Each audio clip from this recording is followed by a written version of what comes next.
Hey guys, how's it going?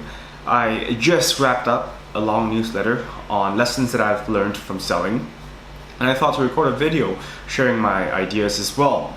A little bit about my selling background. I actually started selling when I was about 14 or 15, and my first formal selling experience came about because I was following my cousin. He was at that time a dim sum machine seller, so his target clients would be restaurants and so forth. So I joined him out of fun, and I realized that I was pretty good at communicating information in a captivating manner, or at least captivating enough for me to be able to close deals with clients, even though I didn't know anything about dim sum machines. I was able to quickly read the brochure, understand how it could benefit a restaurant, and then present that information to the restaurateur. And then in that same year, I also got involved in international school fairs. I studied in international school when I was in middle and high school. I volunteered as a school ambassador, so I would be in malls where they had international school fairs, but I would have to invite parents to attend our open days. Essentially, I was selling my school. In that same year, I also began tutoring English and history and public speaking, which meant that I had to promote my tutoring services to potential clients who are mostly parents, because I would tutor their children. And when I began my first job, I was also in selling corporate training products and services. At the same time, I was working two full-time jobs actually. So I was also in financial services and promoting the financial broker, which I was affiliated with. And right now I run my own business, focusing on corporate training, employee engagement, as well as business consulting. And there are a couple of lessons that I've learned from the act of selling or from running a business. I think both of them are very closely intertwined. And the first lesson that I've learned from selling is that it's important for us as the sellers to be careful about the social dynamic that we are building when we are engaging with our client. What I mean by that is that when we are selling, the social dynamic that we're in with the client in that particular context, in that particular moment, is such that we, the seller, are of a lower social status.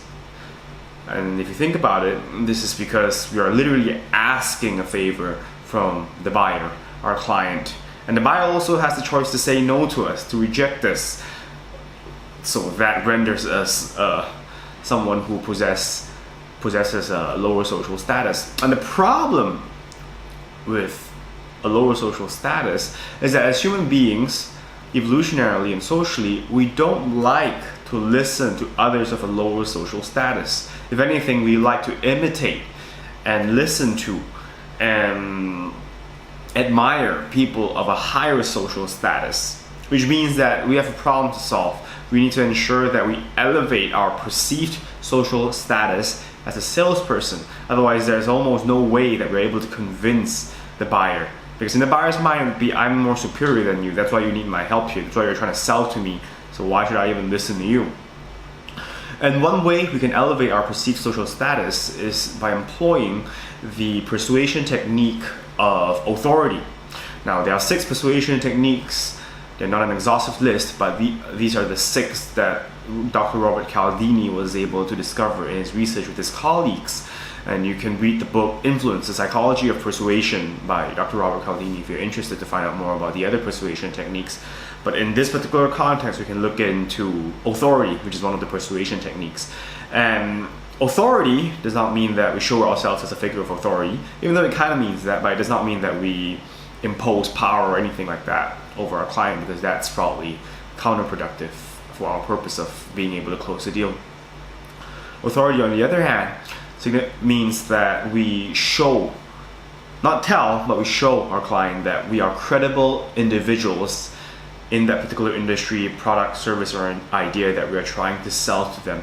So if you're trying to sell a corporate training product, for example, you want to show that you understand the industry well, you have a clientele, so you have experience, and that also means that you're able to make educated recommendations and suggestions to the client. In other words, you're able to add value to the client and their team. Now that's as far as B2B is concerned, because the example I was providing was corporate training program. So most likely if you're in B2B sales. In B2C sales, same concept. You want to show that you have knowledge and you're credible and that you're able to help the client achieve what they want, whether it's to get a better phone, to find a better school for their child, and so forth. And when we do that, when we make use of authority, that is showing that we are credible individuals, we switch the dynamic, because knowledge or possessing high levels of knowledge is associated with high levels of social status. Typically, people who are very knowledgeable, very educated, are people of a higher social status. So when you're able to show that we're knowledgeable in that particular industry, not only do we come across as being more professional, we also elevate our own social status, because all of a sudden the client is thinking, wow, this person actually knows something that I do not, which means that it's worth listening to this person, otherwise I might miss out. And when you're able to change that social dynamic in such a way which will be beneficial to yourself, the client is then more likely to listen to you, to view you as an individual who is credible, to view you not just as a salesperson, but as a professional who's able not only to describe, but also to prescribe, that is, make educated guesses, recommendations, and suggestions to the client. You're able to add value to the client. And that is one way really that we can elevate our social status and hence increase the likelihood that we're able to convert and close the deal. But there is a caveat there. We want to be careful not to come across as a show-off. So we don't want to tell that, hey, I know about this product, this industry so well. You want to show that, which means that you don't want to say, I'm very knowledgeable in this. But what you can do is when they ask you about schools, for example, you can say something like, from my understanding, children of this caliber usually prefers to go to this type of schools. Parents who have expectations as such prefer this and that and so forth. So when you do that, it appears, and it actually is, that you're collaborating with the client, because you are providing suggestions rather than just throwing out information at them. And being perceived as a show-off would be unsophisticated and would lower your social status, which is already low in that social dynamic to begin with. So it's important that we are careful about how we go about presenting information and presenting ourselves as credible individuals of the industry. But anyhow, the main point is that we are able to employ the technique of persuasion so that we pose ourselves as credible individuals who are able to describe and prescribe and make educated recommendations to the client. And when you're able to do that, I think that the sales process becomes significantly easier. You're also able to build a rapport with the client, which will be beneficial not just in the short but in the long term as well. Anyhow, I hope that this video has been helpful. This is lesson 1 or lesson 2, I believe, from my newsletter of lessons learned from sales, and I will see you in the next one. Thank you very much and have a good one.